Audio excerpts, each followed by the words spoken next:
อกแล้วเนี่ยจะบอกจะลางขึ้นวันนี้เราทำอะไรเยอะกว่านะ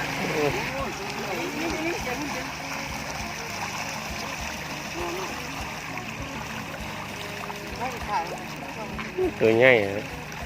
จังเดือนแล้วนี่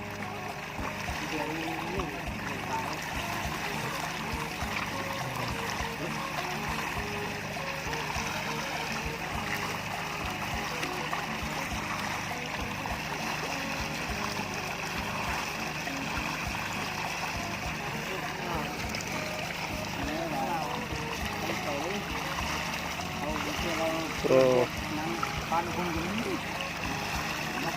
เราเดียวจะลงเวลาได้วันนี้มันจะใช้ยิ่งกว่าเยอะเนี่ย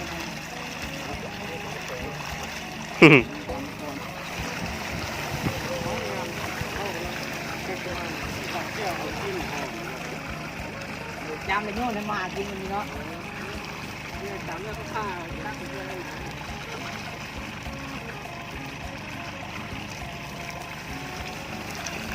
อันนี้ครับ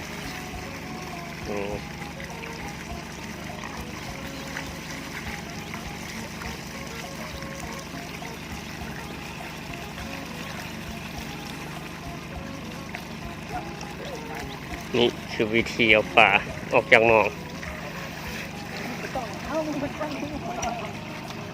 เยอะ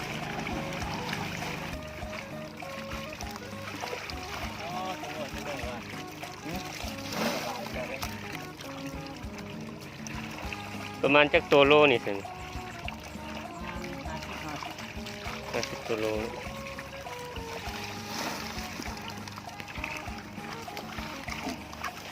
เยอะ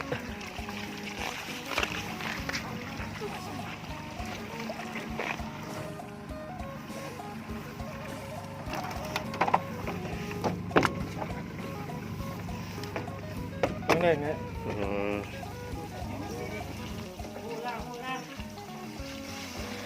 มันลงมาแนมเราสะกด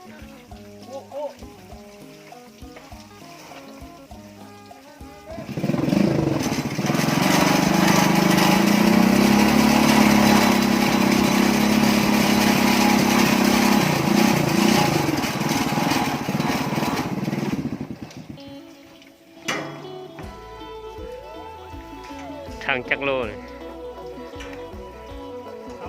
สาว